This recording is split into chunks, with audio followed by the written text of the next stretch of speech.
지난번 아까 조국 전 대표 만나서 말씀하셨던 그 얘기처럼 이번에 대법 확정 판결을 받으셨어요. 무죄 확정 선고가 내려졌는데 뭐 심경이 좀 하실 말씀이 많으실 것 같은데 지금 네. 어떠셨습니까? 딱 확정 판결 딱 이제 끝났다. 아 이거 시간이 6년이 걸렸죠. 예, 그 기소된 이후로 치면 한 5년 7개월 걸려, 6년 7개월. 가까이 네. 걸렸고, 그 6년 가까이 재판받는다는 게 참 끔찍한 일이죠. 그 잔인한 세월이었고, 네. 그 기간 중에 뭐 제가 개인적으로 엄청난 이제 고초를 겪은 것인데, 특히 이제 정치인으로서 정치인에게는 그 정적이 있을 수밖에 없잖아요. 그건 뭐 당 피할 내에서도 수 있을 없죠. 수밖에 없고, 음흠. 또 다른 당에서도 경쟁하는 당에서도 상대 당에서도 있을 수밖에 없는데, 네. 이제 그런 경쟁자들에게 이제 뭐 공격의 소지가 되잖아요. 저 사람은 곧 의원직에 상실될 사람이야. 저 사람은 감옥 갈 사람이야. 저 사람 피고야, 뭐 피의자야, 뭐 이런 그 공격을 받아야 되는 그런 이제 불명예를 감수해야 되는 뭐 이런 그런 이제 어려운 기간인데, 네. 그 시간 동안 그 변함없이 이제 저를 믿고 지지해 준 분들에게 우선 이제 굉장히 고맙다라는 생각이 들고, 긴 세월인데. 그 다음에 이 사건이 이제 1심에서는 유죄가 나왔었거든요. 네. 그때 법원에 대해서 정말 큰 실망을 했었거든요. 사법부가 검찰이야 그 무책임하게 기소를 할 수 있지만 수사권을 남용할 수도 있고 기소권을 남용할 수도 있고 그렇지만 법원이 이것을 걸러주지 못한다면 그렇다면 이게 억울하게 검찰권 운남용에 의한 피해를 겪은 사람들은 어떻게 구제받을 수 있는가? 어디다가 하소연. 법원이 마지막 최후의 보루인데 1심 재판 때 법원의 판결이 도저히 납득할 수 없어가지고 이제 큰 실망을 했었는데, 네. 근데 이제 2심, 3심에서 이제 무죄 이렇게 돼서 그래도 법원이 최후의 보루가 맞구나. 결국은 이제 법원이 최후의 보루가 됐지 않습니까? 그렇죠. 그래서 법원이 결국은 그 정의로운 판결을 통해서 네. 정의와 진실을 찾아준 것이거든요. 그 재판 받으면서 검찰이 그 국가 폭력에 가까운 수사를 빙자한 국가 폭력으로서 죄가 없는 사람에게 죄를 만들어서 덮어 씌우고 또 마땅히 파헤쳐야 될 예컨대 김기현 네. 의원의 비리라든지 고래고기 비리라든지 그래요. 이런 것은 덮어버리고, 그 다음에 그 없는 애초에 존재하지 않는 뭐 함영수사라는 걸 소설처럼 써내가지고 소설 같은 얘기를 만들어내서 그거 가지고 덮어 씌워서 이 사람을 유죄 판결 받게 하고 이러한 그 불의한 그 검찰의 불의한 검찰 집단이 승리를 하고, 그리고 검찰로부터 부당한 공격을 당한 피해를 당한 사람이 끝내 패배한다면 이 억울해서 어떻게 사나 이런 생각이 들었었는데, 떠저리게 느끼셨겠네요. 그런데 다행스럽게 법원이 이제 현명한 판결을 해줘서 그래도 법원이 예. 최후의 보루이구나, 인권 정의를 지키는 최후의 보루이구나라는 것을 이제 다시 좀 한번 느낄 수 있었죠. 네. 그러면서 결국에는 검찰 개혁 이제는 더 이상 우리가 망설이거나 뒤로 미뤄둘 수 없다는 생각을 다시 한번 하게 된 거 아니겠습니까? 윤석열 정권 그 모습도 그렇고. 예. 그 이제 이른바 울산 사건은 검찰권이 오남용되면 어떻게 이제 잘못될 수 있는가 이런 거에 대한 검찰권 오남용의 여러 가지 케이스, 여러 가지 패단을 종합적으로 보여준 종합 세트 같은 거였거든요. 그러니까 표적을 정해가지고 수사하는 걸 표적 수사라고 합니다. 네. 저 사람을 내가 기어이 수사할 거야. 죄가 있든 없든 탈탈 털어볼 거야. 이 표적 수사거든요. 그 다음에 결론을 정해놓고 짜맞추기 수사를 하는 거예요. 내가 반드시 기소할 거야. 재판에 넘길 거야라는 결론을 정해놔요. 또는 이 사건은 하명 수사야. 사건의 그림을 사건의 실체를 밝히는데 목표가 있는 것이 아니라 그냥 수사하기 전부터 그림을 그려놔요. 이 사건은 문재인 대통령과 송철호 울산시장의 예. 친구 사이인데 뭐 당선되는 거 보는 게 내 꿈이야. 뭐 이런 식으로 얘기했다. 뭐 이런 것을 가지고 이제 이걸 이 소재 삼아 가지고 마구 이제 소설을 써내는 거죠. 예, 그렇게 그 그림을 그려놓고 거기에 짜 맞추기 수사를 해나가요. 네, 예, 이런 표적 수사, 짜 맞추기 수사. 그 다음에 수사를 해보니까 이게 본인들이 애초 그렸던 그림하고 영 아니다 싶어도 그냥 보복 기소를 해버려요.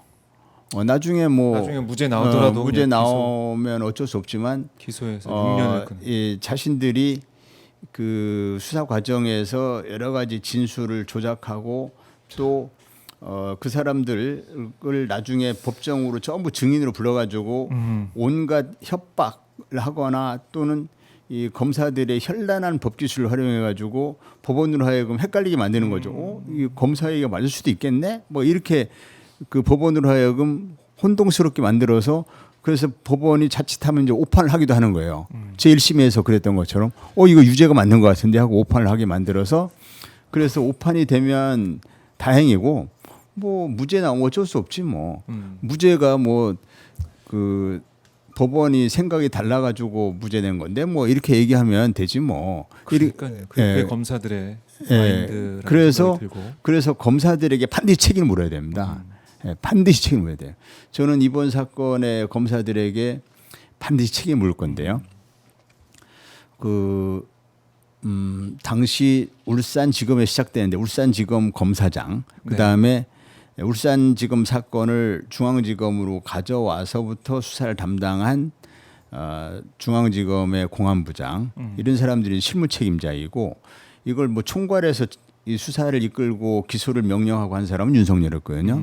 당시 윤석열 검찰총장이 이 사건에 사실 윤석열 총장이 노렸던 노림수는 문재인 전 대통령과 조국 그 민정수석이었거든요. 그러니까 하명 수사라고 하는 그 프레임을 짜가지고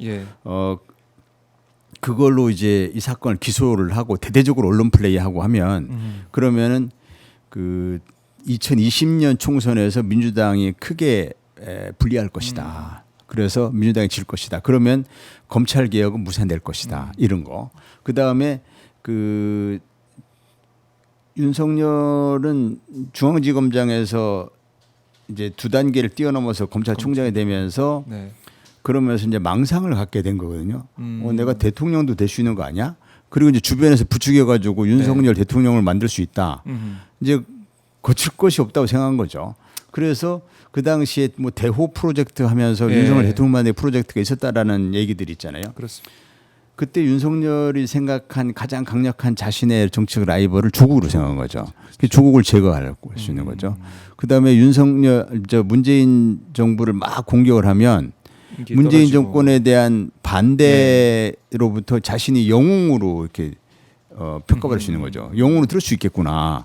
그러면 맞서는 사람. 그러면은 그 문재인 정권 반대하는 사람들로부터 강력한 지지를 받게 되면 뭐 그 힘으로 내가 대통령 될 수 있는 거 아니야? 이렇게 생각했던 것이잖아요.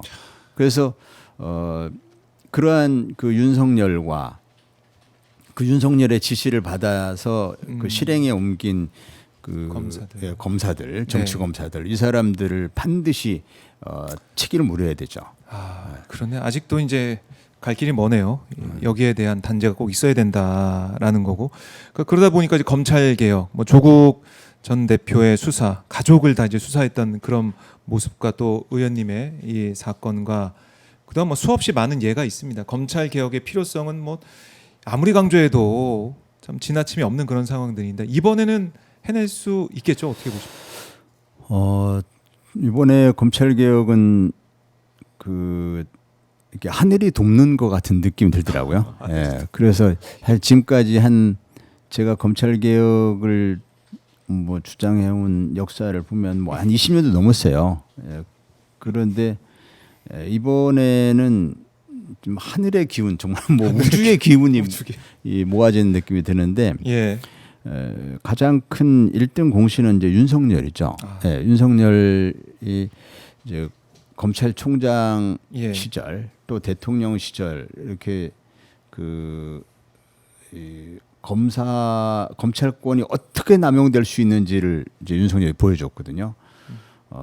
그리고 이제 대한민국 국민들이 검사에 대한 환상이 완전히 이제 사라지는 뭐 이런 걸 예. 보여줬어요. 그리고 윤석열이 내란을 일으키면서 불법 계엄 또 내란 이런 걸 하면서 그 당시 심우정 검찰총장 등 검찰 수뇌부가 여기 연루될 수밖에 없게 만들었거든요. 그래서 검찰 개혁에 대한 검찰총장을 중심으로 이제 어떤 검찰총장을 중심으로 검찰 전체가 검찰 개혁에 저항을 해야 되는데 이 저항의 구심점이 사라진 거예요. 그래서 검찰이 지금 이제 저항할 어떤 그런 그 힘을 못 갖고 있는 거죠. 검찰이 이제 기진맥진한 상황이죠. 그리고 라인업이 좀 잘 됐습니다 이번에. 라인업 어떤? 라인업이라는 것이 예. 그 민주당 내 당의 이제 당 대표 또 검찰개혁 TF의 단장 뭐 이런 네. 사람들이 이번에 이제 당 대표 선거를 하면서 정청래 당 대표와 또 당시 박찬대 그 전 원내대표가 서로 경쟁적으로 검찰 개혁을 빨리 하겠다 했거든요. 추석 전에 마무리 짓겠다 이렇게 하면서 그러면서 누가 되든 뭐 그렇게 될 수 있었지만 그 중에 그 일반적으로 조금 더 강성이라고 평가받는 정청래 당 대표가 검찰 개혁을 반드시 하겠다. 추석 전에 하겠다 이렇게 그 주장한 당 대표가 있고 또 그러다 보니까.